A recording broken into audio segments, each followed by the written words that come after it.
जय श्री कृष्ण। जय माता दी भक्तों, कैसे हैं आप सब। उम्मीद करती हूँ आप सभी लोग अच्छे होंगे। मैं प्रियंका स्वागत करती हूँ आपका जीवन और आध्यात्म में। मित्रों, आज की कथा में हम जानेंगे माता दुर्गा का चतुर्थ रूप कौन सा है और नवरात्रि के दिन किन की पूजा होती है, माता कूष्मांडा का जन्म कैसे हुआ, माता कूष्मांडा का मंत्र क्या है, माता कूष्मांडा की पूजा कैसे करें और उनकी आरती। तो आइए जानते हैं। माँ दुर्गा के चौथे रूप का नाम कूष्मांडा है और नवरात्रि के चौथे दिन ही उनकी उपासना की जाती है। अपनी मंद हंसी के द्वारा यानी ब्रह्मांड को उत्पन्न करने का कारण इन देवी को कूष्मांडा नाम से अभिहित किया गया। जब सृष्टि नहीं थी, चारों तरफ अंधकार ही अंधकार था, तब इसी देवी ने अपने ईश्वरीय हास्य से ब्रह्मांड की रचना की। इसलिए इसे सृष्टि की आदि स्वरूपा या आदि शक्ति भी कहते हैं। इन देवी की 8 भुजाएं हैं, इसलिए इन्हें अष्टभुजा भी कहा जाता है। इनके 7 हाथों में कमंडल, धनुष, बाण, कमल पुष्प, अमृत पूर्ण कलश, चक्र तथा गदा है। 8वें हाथ में सभी सिद्धियों और निधियों को देने वाली जपमाला है। इन देवी का वाहन सिंह है और इन्हें कुम्हड़े की बलि भी प्रिय है।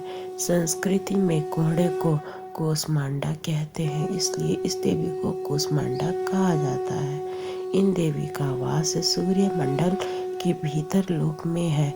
सूर्य लोक में रहने की शक्ति की क्षमता केवल इन्हीं देवी में है, इसलिए इनके शरीर की कांति और प्रभा सूर्य की भांति दैदीप्यमान है। इनके ही तेज से 10 दिशाएं आलोकित है।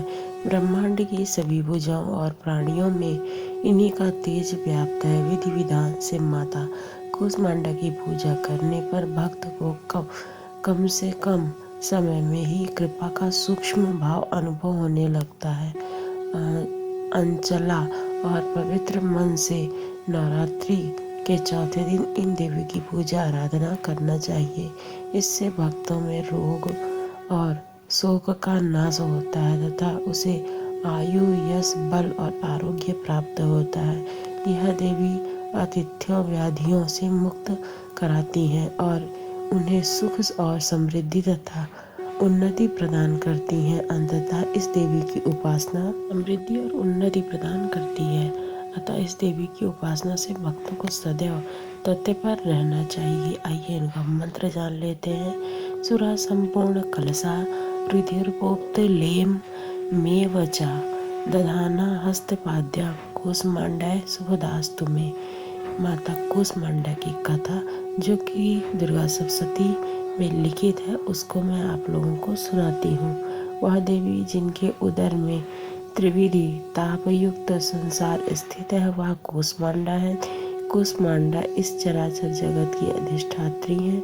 जब सृष्टि की रचना नहीं हुई थी, तब उस समय चारों ओर अंधकार था। देवी कूष्मांडा जिनका मुखमंड सैकड़ों सूर्य की प्रभा की भांति प्रदीप्त है, उस समय प्रकट हुई। उनके मुख पर बिखरी मुस्कान से सृष्टि की पलकें झपकनी शुरू हो गई और जिस पर फूल में अंड का जन्म होता है, उसी प्रकार कुसुम अर्थात फूल के समान माता की हंसी से सृष्टि में ब्रह्मांड का जन्म हुआ। अतः यह देवी कूष्मांडा के रूप में विख्यात हुई। इन देवी का निवास सूर्य मंडल के मध्य में है और सूर्य मंडल को अपने संकेत से नियंत्रित करती हैं। आइए माता कूष्मांडा के स्वरूप की पूजा कैसे की जाए इसे जान लेते हैं। सर्वप्रथम कलश और उसमें उपस्थित देवी देवताओं की पूजा करनी चाहिए, उनका आह्वान करना चाहिए। उसके पश्चात माता के साथ अन्य देवी देवताओं की पूजा करनी चाहिए। इनकी पूजा के पश्चात देवी कूष्मांडा की पूजा करें। पूजा की विधि शुरू करने से पूर्व हाथों में फूल लेकर देवी को प्रणाम करना चाहिए। इसके बाद व्रत पूजन का संकल्प करना चाहिए। वैदिक तथा सप्तशती मंत्रों द्वारा माता कूष्मांडा सहित समस्त देवी देवताओं का पूजन करना चाहिए। इनमें आवाहन, आसन, पाद्य, अद्य, आचमन, स्नान, वस्त्र, सौभाग्य सूत्र, चंदन, रोली, हल्दी, सिंदूर